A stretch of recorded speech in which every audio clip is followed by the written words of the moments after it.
You've heard about proficiency-based learning and grading, but what does it mean for my students? Why is it and how is it different from a B minus or a 92?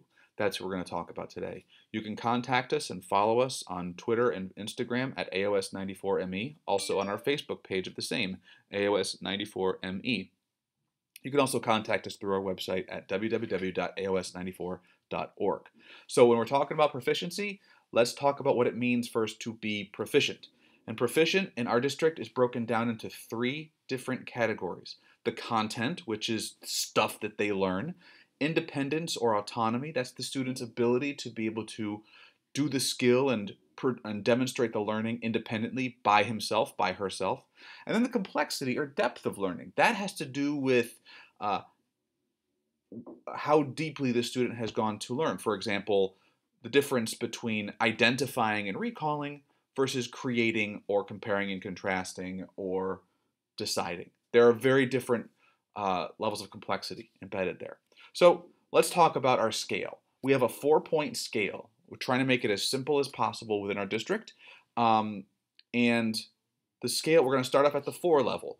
The 4, we call it innovating. Because what the student is able to do here is to take something innovating, they've gone beyond what we expect. So you'll notice that the 3 criteria for proficiency are all included in this particular score of innovating. You have your all content is included, and you're going to see that that's consistent throughout.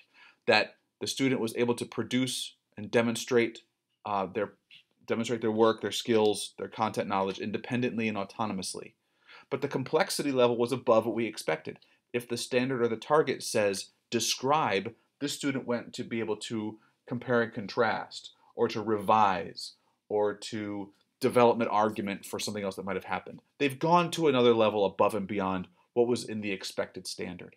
So a 4 means not that they've done more work on it, but that they took the same content that other people were looking at and went deeper into it than what we had expected. The next level in our scale is a 3, also known as applying. In this case, you'll see that all essential content is included, that the student has to act and demonstrate independently and autonomously, but instead of going above and beyond the standard, this is where the student meets the standard at the level of complexity that's embedded within the standard. If the standard says describe, the student described, did exactly what was expected, what was asked. The next is a 2, also known as developing. This is also known as learning. This is where students should spend most of their time as they are learning. This is where we are. But again, all content is included. We're not lowering or removing any content. The essential content is still there, but the student is still acting independently, autonomously. But when they're developing, they might not be doing it as deeply as they should be to be considered proficient. Instead of describing, they might only be able to identify at this point. And that's fine. That's where the student is. So developing means that the student is able to independently or autonomously, with the content that's required, meet the standard just a little bit, not necessarily at the complexity level that is required. So all content has been constant so far, so has independent and autonomous. That's a 2. That's also called learning. Beginning, or the 1, is the final layer of our scale, where again all essential content is included. We cannot grade, we cannot give a grade if the essential content was not included. The complexity remains below the standard or the target that was expected.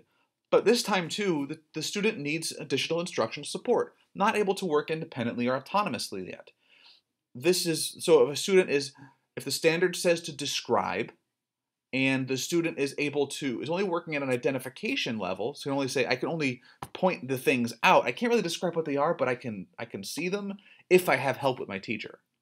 So it's a level of just need of what the student needs to work. And so when we're talking proficiency-based learning, the 1, 2, 3, 4 scales are all based on a constant set of content. Then there's some varying autonomy and independence depending on where they are. And then there's some complexity and depth of knowledge, depth of learning. The 4, 3, 2, 1 is really intended to show the student not just what he or she knows, but how far away from the specific target in terms of either independence or depth of learning the student really needs to go to work and to continue moving forward and to always continue learning. That's a very quick summary of proficiency-based learning and grading at AOS 94. And again, you can follow us on Twitter, Facebook, and Instagram at AOS 94ME, or on our website. You can connect with us there, www.aos94.org.